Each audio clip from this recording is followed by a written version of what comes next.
You said West Ham were the winners on transfer deadline day. Who do you think were the winners for the transfer window?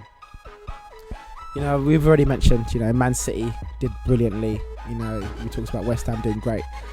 I think Liverpool would be happy with what they've done as well. You know, Liverpool brought in quite a few players to their squad. Their squad looks a lot stronger than they were last year. You know, despite the fact that they've lost Sterling. I think that they have replaced them in a sense. You know, bringing in Benteke and Firmino to strengthen up that strike force. You know, Milner coming into that midfield as well. I think they would be happy with what they've done over the course of the season. You know, maybe one or two Liverpool fans thinking that Brendan Rodgers could have maybe brought one other player in before the deadline day closes. But I think, yeah, Liverpool will be pretty satisfied with what they've done. And who do you think were the big losers? I know you're looking at me, you're going to say Arsenal. They say that they lost out. But for me, if I'm honest with Arsenal, Arsene Wenger must have known. It's not like he went, we haven't heard him bid for any players. There's rumours have gone around about Benzema. He's already came out and said Benzema isn't necessarily going to strengthen them enough to win the league. And so, you know, that's him saying that personally coming out. So maybe his only target was Czech, or maybe he wanted to wait for it. He was saying he's going to wait for that target. So I wouldn't necessarily say that Arsenal lost out in the window. I'd probably say Spurs lost out in the window. I said they took so long to find a striker. You sold Soldado, you know Adebayo wasn't happy. You've only got Harry Kane. You got to sign a striker. You can't leave it to the last or second, because 4 bids go in and you don't sign no one. And you know that's what's happening. The Premier League clubs are staying strong. They're not selling their best players. And so I think I'd probably say, luckily enough for me, Spurs were the biggest losers on transfer deadline day and the transfer window in the whole. Unfortunately for me, I think Man City were the winners. And you said Liverpool to have a good window. I'm not completely sure about the quality of the players they bought. I think Milner's a very good player. Firmino, the jury's out, we don't know. Benteke, the jury's out. He may have done it for Aston Villa, but it doesn't mean he's going to do it for Liverpool. Different pressures that you got going up there. So it's the jury's out on a lot of those players.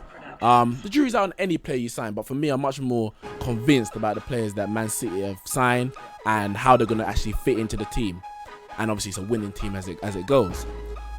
Big losers, I think it's Arsenal, but it's Man United is not too far behind. Now, the reason why I say that is because we sold Di Maria, and for me, we didn't replace him. We bought Depay, unless he was saying that Depay was the automatic replacement. Obviously, he bought Depay first. Unless he's saying Depay was the replacement, I don't think Depay is of the quality right now to replace Di Maria. Pedro, for me, would have been that replacement. So I think we've lost out on a bit of quality there.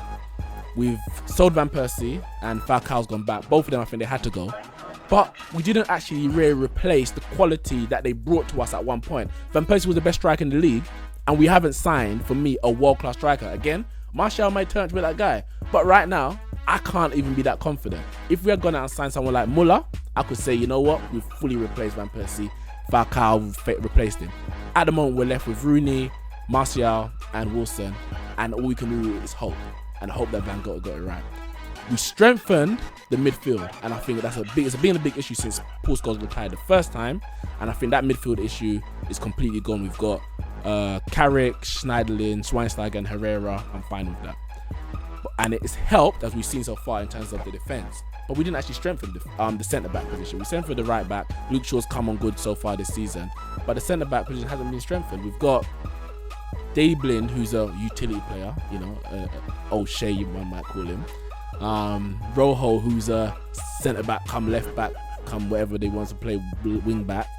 And Smalling, who I think is a very good player, or will become a very good player. And he's done so far he's done well so far this season. But for me, we needed that experienced centre-back, not only to perform well on the pitch, but to help the youngsters coming through.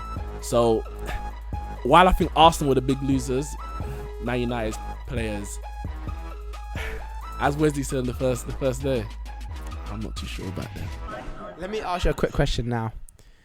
Louis van Gaal made one bid for Sergio Ramos, which, you know, didn't go through in the end, or you know, he made a couple of bids for him, and that was it.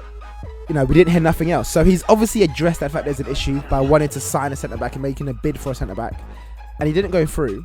You know, why did he not go ahead to sign another centre back after that? Well, I am going to question the question in the sense that does he really think it's an issue? Because he only put that bid in after they made their interest clear on the hair. They didn't make a bid, but they made the interest clear. So it was kind of a tit for tat. Well, if you want the hair, we'll have Ramos. But if you want to keep Ramos, then we'll keep the hair. Kind of thing. That's the way I saw it. Because, as you said, if he saw it as an issue, surely, one, he would have put in another bid for Ramos. Or he would have gone out and maybe got Otamendi. Or Dante or someone like that. I don't know, because if you ask me personally, I think he saw the fact that Man United got a few clean sheets at the start of the season, and I think he's just decided that he does need a centre back. But after what, obviously made a bid earlier on in the transfer window, well, slightly towards the end, but slightly early on. I think he just sees that he's happy with his squad. He's happy that the fact that Blind can maybe now play centre back. Obviously he's got Jones, Smalling, and Rojo, and Blind will just be another one of those guys. And I think he's seen it. I don't think Blind is comfortable at centre back at all. I think his best position will be that defensive midfield or left back. We saw him at the World Cup. He did brilliantly at left back. So I think he's not comfortable in that position. And I think for me, Louis van Gaal has messed up in that department. You hope that he's messed up. I can see the smile on your face. I hope he hasn't. Let us know what you think. It's been a very exciting transfer window, not just a deadline day, but it's been a very good transfer window, and I think we're all expectant and excited to see these players go out and actually produce on the pitch the amount of money that the clubs have spent on them. That's it from me and Ramon.